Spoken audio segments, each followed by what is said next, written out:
Assalamualaikum warahmatullahi wabarakatuh. Selamat pagi anak-anak. Selamat berjumpa kembali dengan Ibu Sri Suharti. Semoga kalian selalu dalam keadaan sehat walafiat.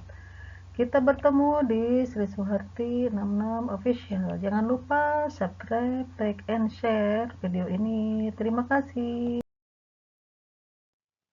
Materi pembelajaran pada hari ini adalah pengaruh perubahan ruang dan interaksi antar ruang di Asia dan benua lainnya. Tujuan pembelajaran 1. Mengidentifikasi pengaruh perubahan ruang dan interaksi antar ruang di Asia dan benua lainnya. 2. Menjelaskan pengaruh perubahan dan interaksi ruang antar negara terhadap kehidupan ekonomi, sosial, budaya, kehidupan politik, dan pendidikan. 3. Mengelompokkan negara-negara yang persentase penduduk perkotaannya kurang dari 50% dan lebih dari 50%. 4. Menganalisis kondisi ekonomi sosial menyangkut angka kemiskinan, kondisi politik menyangkut stabilitas politik, dan kondisi pendidikan menyangkut pendidikan penduduk. Materi yang pertama, perubahan ruang dan interaksi antar ruang dapat terjadi dalam berbagai lingkup atau skala. Dalam lingkup yang sempit, perubahan ruang dan interaksi ruang dapat terjadi antar desa dan kota.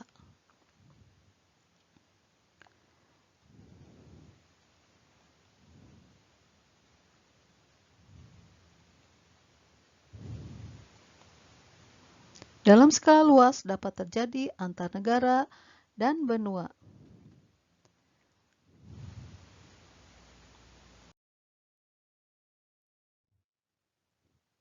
Perubahan ruang terlihat dari adanya alih fungsi lahan dari hutan menjadi pertanian, dari lahan pertanian menjadi pemukiman.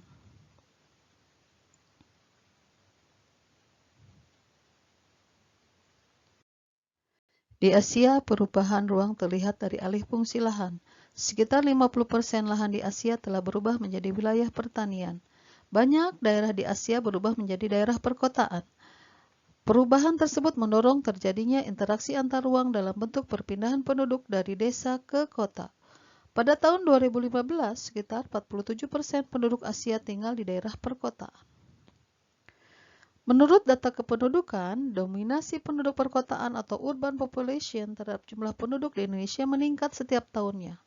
Worldometer mencatat pada tahun 2019 jumlah penduduk perkotaan di Indonesia sebanyak 150,9 juta jiwa atau 55,8% dari total penduduk Indonesia yang sebesar 270,6 juta jiwa. Dominasi tersebut meningkat 0,7% dari tahun sebelumnya yang sebesar 147,6 juta jiwa atau 55,1% dari total penduduk Indonesia yang sebesar 267,7 juta jiwa. Inilah gambar tentang urbanisasi di Indonesia. Kota-kota di Asia dan benua lainnya menjadi tujuan penduduk dari desa-desa di sekitarnya.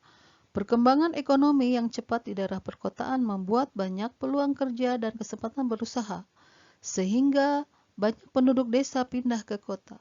Ada sejumlah faktor yang mendorong penduduk desa di Asia pindah ke kota. Satu adalah alasan ekonomi, seperti makin terbatasnya lapangan kerja di desa dan faktor lainnya. 2. Bencana alam, seperti gempa bumi, banjir, tsunami, dan sebagainya. 3. Konflik. Konflik yang terjadi di daerah atau di negara membuat penduduk-penduduk desa pindah ke kota. 4. Terbentuknya gurun dan instruksi atau masuknya air laut ke arah daratan. Interaksi keruangan antar desa dan kota di Asia dan benua lainnya telah berdampak secara ekonomi, sosial, budaya, politik, dan pendidikan. Adapun dampak dari interaksi desa-kota adalah sebagai berikut.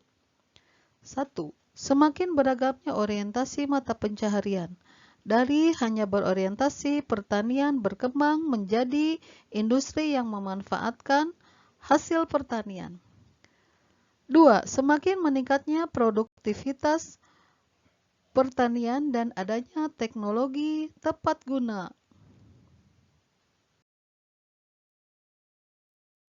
3. Semakin baiknya sarana transportasi antar desa dan kota, sehingga memperlancar mobilitas penduduk maupun barang dari desa ke kota atau sebaliknya. 4. Masuknya budaya kota ke desa, baik dalam cara berpakaian, bahasa, seni, dan sebagainya yang tidak selalu sesuai dengan budaya di desa. 5. Berkembangnya media massa membuat warga desa semakin melek dengan isu-isu politik yang sedang berkembang, sehingga kesadaran politik warga desa terus meningkat. Dengan adanya radio, televisi, internet, telegraf, handphone. 6. Makin banyaknya guru dan sekolah dibangun di desa.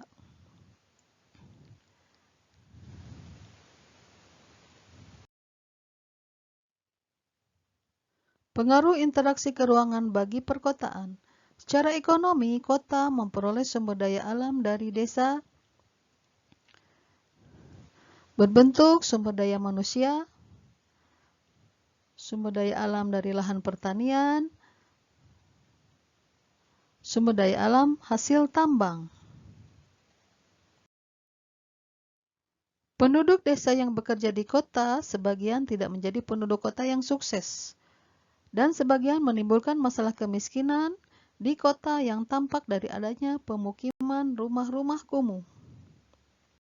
Kota dihuni oleh penduduk pendatang dari desa yang sebagian masih mempertahankan budaya atau cara hidup di desa.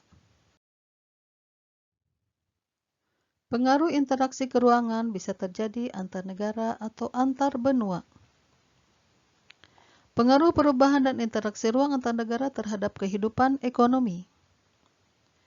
Interaksi antar ruang terjadi karena adanya kebutuhan yang salah satunya adalah kebutuhan barang dan jasa yang tidak mampu diproduksi oleh suatu negara. Sehingga terjadilah kerjasama antar negara dalam bentuk kegiatan ekspor dan impor. Keuntungan tersebut menguntungkan negara karena banyak tenaga kerja yang terlibat dan diperolehnya devisa dari hasil penjualannya. Bagi negara yang dipasok kebutuhannya, keuntungannya diperoleh dari barang dan jasa yang diperolehnya.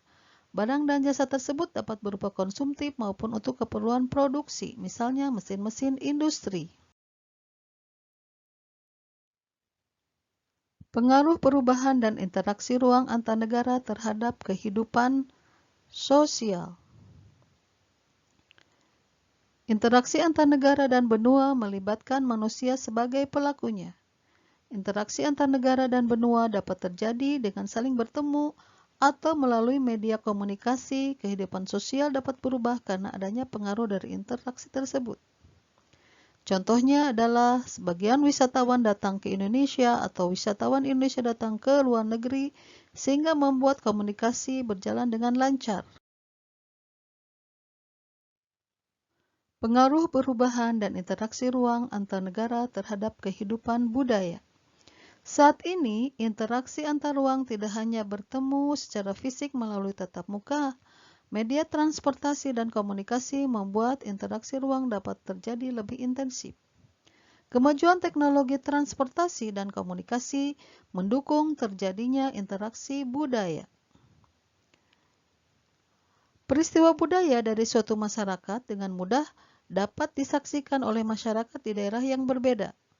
Budaya tersebut kemudian mempengaruhi budaya masyarakat yang menyaksikannya. Sebagai contoh, cara berpakaian, gaya rambut, dan sebagainya akan cepat ditiru oleh banyak masyarakat di negara lainnya.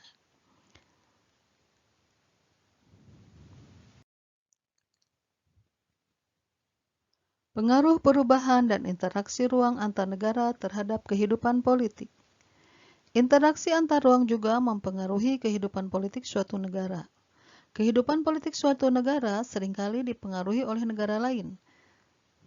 Sistem pemerintahan dan sistem demokrasi yang dipilih banyak negara saat ini adalah hasil pengaruh dari negara lain yang lebih dulu mengembangkannya.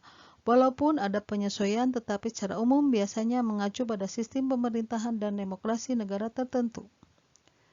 Dinamika kehidupan politik suatu negara juga tidak lepas dari adanya interaksi dalam bentuk komunikasi antar wilayah atau negara di dunia.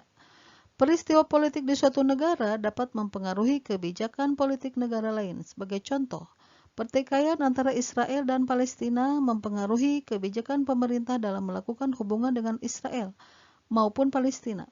Indonesia mendukung perjuangan Palestina dan tidak melakukan hubungan diplomatik dengan Israel.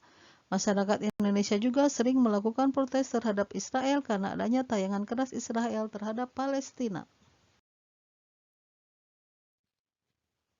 Pengaruh perubahan dan interaksi ruang antar negara terhadap pendidikan.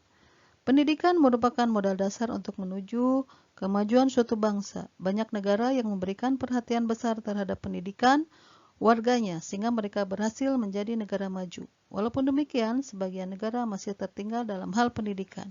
Penyebabnya antara lain adalah karena masalah ekonomi dan kurangnya kesadaran akan pentingnya pendidikan. Dalam perkembangan berikutnya, banyak negara menjadi semakin memperhatikan pendidikan. Interaksi antar wilayah desa kota membuat masyarakat desa semakin menyadari pentingnya pendidikan.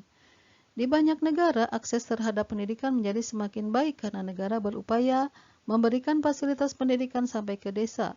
Banyak penduduk desa yang melanjutkan pendidikannya ke kota. Dalam lingkup negara, salah satu kerjasama hubungan antar negara adalah dalam bidang pendidikan. Banyak negara berkembang mengirim pelajar dan mahasiswanya ke negara-negara maju. Tujuannya adalah untuk meningkatkan kualitas sumber daya manusia di negara-negara berkembang. Negara maju juga banyak yang menyediakan fasilitas beasiswa dari negara-negara lainnya yang masih berkembang. Ini adalah salah satu contoh pertukaran atau delegasi Indonesia yang belajar di Australia atau di Jepang dan sebagainya. Terima kasih. Assalamualaikum warahmatullahi wabarakatuh.